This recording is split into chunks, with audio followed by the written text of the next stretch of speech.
Whenever he steps out of his car, it only takes seconds before people crowd around Abu Azrail. These Baghdadis all want their picture with the man who many see as a national hero.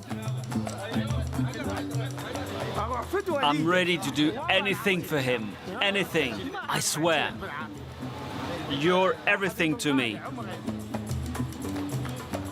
People worship Abu Azrail, a nom de guerre which literally translates to the father of the angel of death in Arabic. The Shiite militiaman is the most renowned fighter in Iraq. His bravery has turned him into a living legend in a country still in shock after the Islamic State ousted the Iraqi army last summer.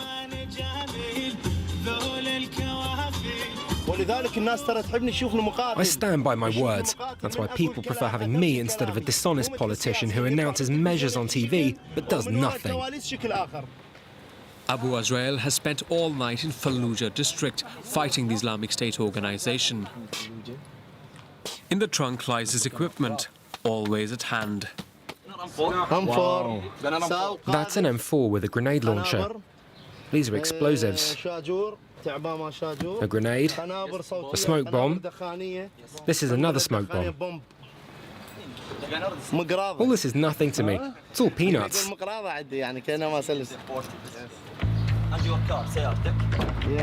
Abu Azrail is a regular at this gym.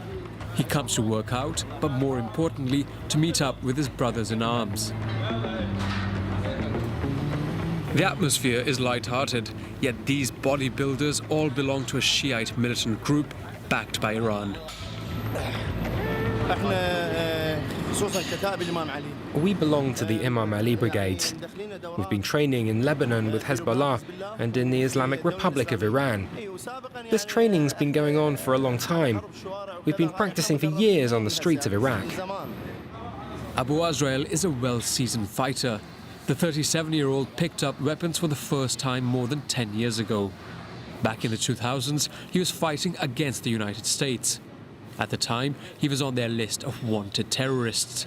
Since then, the front lines have shifted. The US now supports Abu Azrail's militia in their fight against the jihadists. He's the Iraqi Rambo, the Daesh killer. The Iraqi Rambo, a nickname owed to these movies which he shot with his mobile phone and posted online on social media.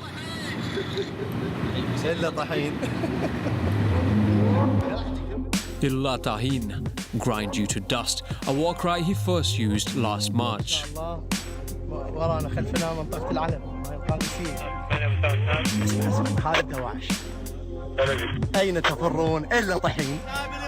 In a couple of weeks, it reached more than 2 million views. Abu Azrail soon posted another video. His slogan was echoed by thousands of people.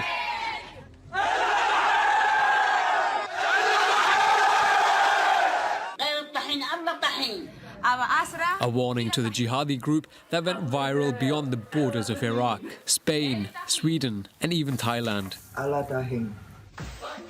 Even a cartoon was made to present the new face of the fight against terrorism. The militiaman is seen defending the oppressed.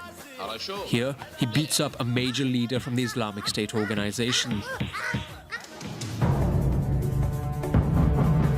His brigade has made him the star of its Hollywood-like propaganda movies.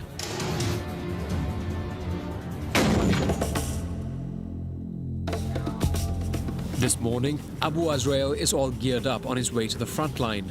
He's armed with grenades, a rifle, but also 2 high-tech smartphones that he films with at all times.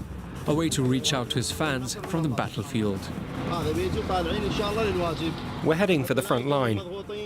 Guys don't think we're just here to take pictures. Look over there, the smoke coming out of the refinery. You see, that's Daesh's flag. He immediately shares his videos on the internet in order to counter jihadist propaganda. I'm checking my Facebook. It's the official Abu Azrail page. I have 221,000 followers.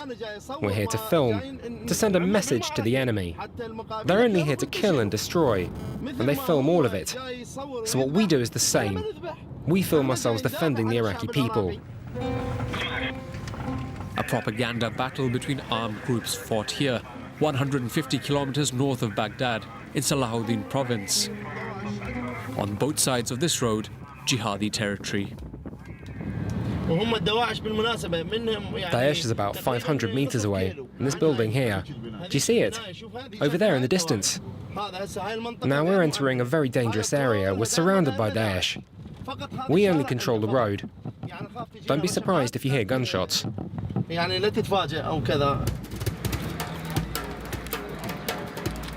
fighter regularly meets army generals. They've called on him to secure the country's main oil refinery, Baiji. They say this mission would be impossible without the support of the Shiite militias. The Iraqi Rambo is quickly surrounded by soldiers who all leave their positions and clamor to take selfies. Daesh just needs to hear the name of Abu Azrael, and they run away from this place. They run. The high-ranking officers hope that the militiamen will be able to put some enthusiasm back into their demotivated troops. Morale is low. The army just lost Ramadi, the capital of the largest province of the country. He's a key person to lift the spirits of our troops. While we're filming, we hear gunfire exchanges. The army doesn't move, but the first ones to head to the fight are Abu Azrael and his fighters. The Islamic State organization appears to be making an effort to infiltrate. The army tells us they're just behind this sand dune. Soldiers follow the militia's lead, trying to imitate their hero, or at least film him. The enemy is out of sight, entrenched behind these houses on the other side. The tank's machine guns start firing, and eventually, gunshots cease. Good, inshallah. Finish. Abu Azrael says it's best we leave. Over the past year, the Islamic State organization has lost a third of its territory, mostly thanks to the Shiite warriors. But at what cost? In the freed zones, international organizations are now talking about war crimes. We travel to Tikrit, the symbol of the Shiite militia's victories. A deadly battle last March left thousands dead and the city deserted. 200,000 people, mainly Sunni, have left what used to be one of the richest cities of the country. Impossible for them to return without an authorization signed by the new rulers, the Shiite militias.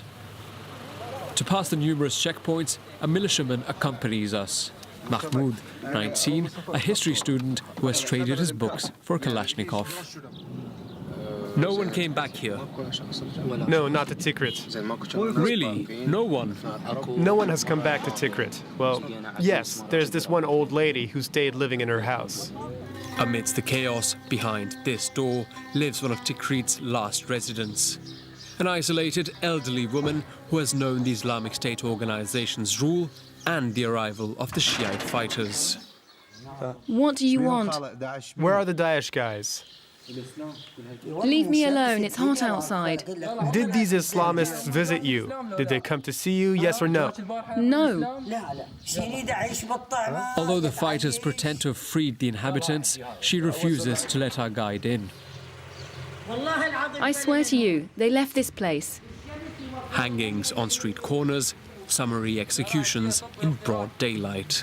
Amnesty International has gathered numerous testimonies of retaliation carried out by the militias against Tikrit's population and in other regions with a Sunni majority. The militiamen strongly denied the accusations. When we took back the city, we killed many Daesh fighters. It was a fierce battle. Maybe there were other victims. 1 or 2 people during the fights. You know how these things go. These armed groups are financed by Iran, but also by the Iraqi state and the US, an official force of 120,000 men that attracts increasing numbers of young recruits and sometimes even teenagers, like this boy, Mustafa, who's barely 16. I've wanted to be a sniper for a long time.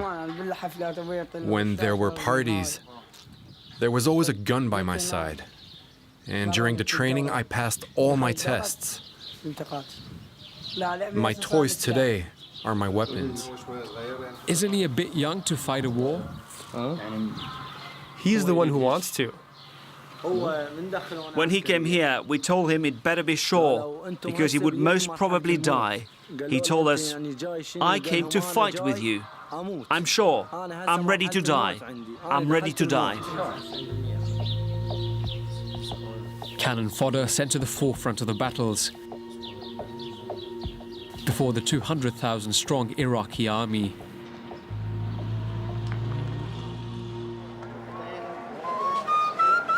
In Baghdad, the capital, people try to forget the constant conflict, but the security walls and the checkpoints are reminders of its proximity. Baghdadis don't hesitate to defy suicide bombings, buying groceries as if nothing is happening. Here too, there is the feeling that they are under the protection of a new hero, Abu Azrail. Come in, come in. In an exceptional move, our fighter invites us to his home with his family. This is my whole family, my children and my grenades. I taught them how to pull the pin off in case Daesh comes. One last meal in the family's living room. He will soon head off to the battlefront again. In this simple home, the only decoration consists of religious books and this portrait of Ayatollah Khomeini. These militias obey Iranian religious leaders more than their own government. Abu Azrail says he's ready to pursue his war beyond the borders of Iraq. If the Imam tells us to march on Saudi Arabia, on Mecca, we'll go. And if we have to go to Yemen to help our Houthi brothers, I'll go. All we ask for is to fall as martyrs and have a decent end, and God willing, I'll die a martyr, or we'll win. Words that do little to calm the international community's fears that these fighters today are merely a Shiite version of jihadism. Oh, my love, my love. It's time for this father to head back to the front lines. Whether as a fighter or simple morale booster, history will tell. And for how long? Hard to say in a country that has been at war for the past 12 years. Baghdadis seem resigned to the sight of armored tanks patrolling their city streets.